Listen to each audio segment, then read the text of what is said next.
Bonjour Patrick Artus. Bonjour. Vous êtes chef économiste de Natixis, professeur associé à l'École d'économie de Paris et aussi président des entretiens enseignants-entreprises qui ont lieu chaque mois d'août et qui cette année sont consacrés, c'est le thème de ces entretiens, aux risques et aux opportunités.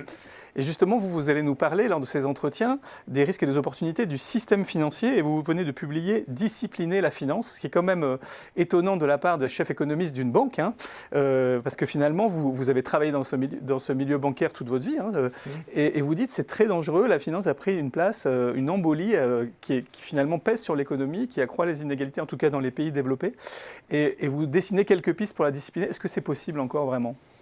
Oui, parce qu'on l'a fait pour les banques. Justement, la grande évolution des 10 dernières années, c'est d'avoir discipliné les banques. Le débat d'ailleurs pourrait être, est-ce qu'on n'a pas trop discipliné les banques ? Puisque vous voyez que partout dans le monde, le poids des banques dans le financement de l'économie recule.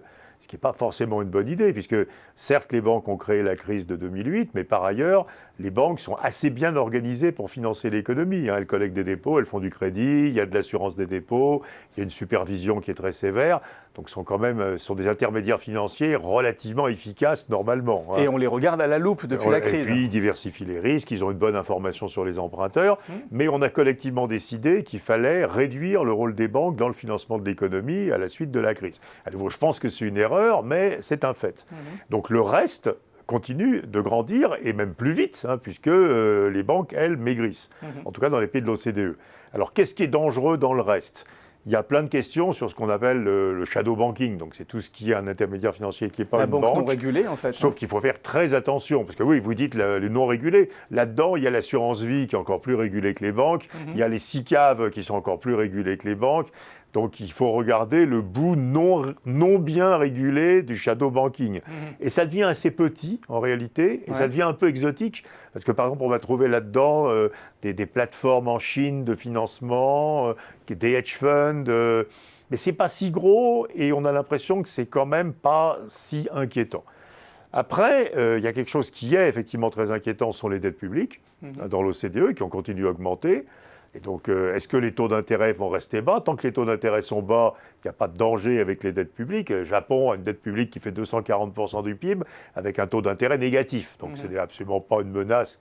Bon, donc, la grande question, c'est que se passerait-il en cas de remontée des taux, de retour de l'inflation ?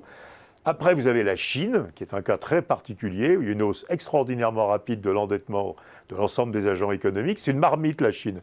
Il y a énormément d'épargne et elle ne peut pas sortir à cause des contrôles des capitaux. Donc forcément, elle finance de la dette en Chine. Donc forcément, on a trop de dettes et de la dette qui finance des mauvais investissements. Donc c'est quand même quelque chose qu'il faut regarder de près.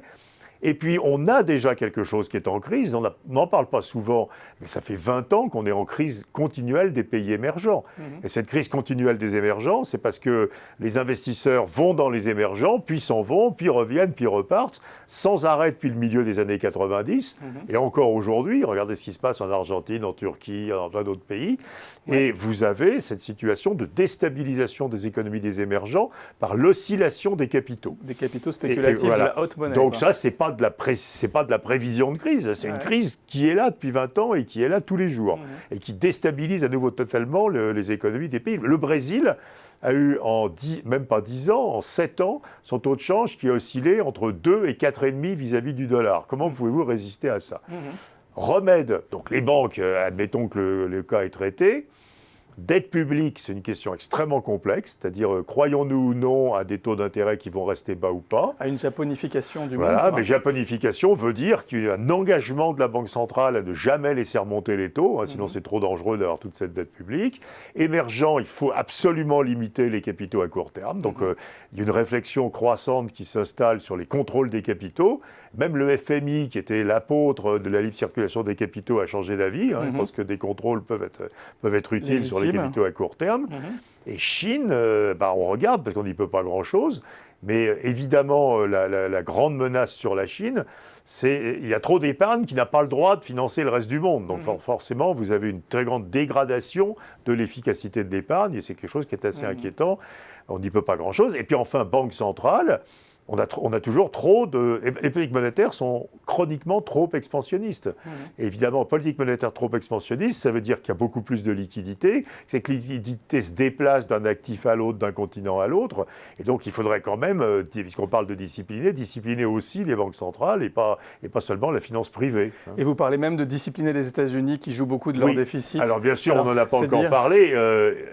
Il y a quelque chose qui est très choquant dans le rôle du dollar comme monnaie de réserve mondiale. On a choisi évidemment le dollar comme monnaie de réserve dominante. Il n'y a pas de concurrent crédible aujourd'hui, ni l'euro, ni la monnaie chinoise, le renminbi. Et donc, ça donne aux États-Unis la capacité d'attirer toute l'épargne du monde pour financer les dettes et les déficits des États-Unis. Mais les États-Unis sont le pays le plus riche du monde. Donc, la conclusion, c'est que l'épargne du monde va vers le pays le plus riche, ce qui est totalement inefficace. Les pauvres prêtent aux riches.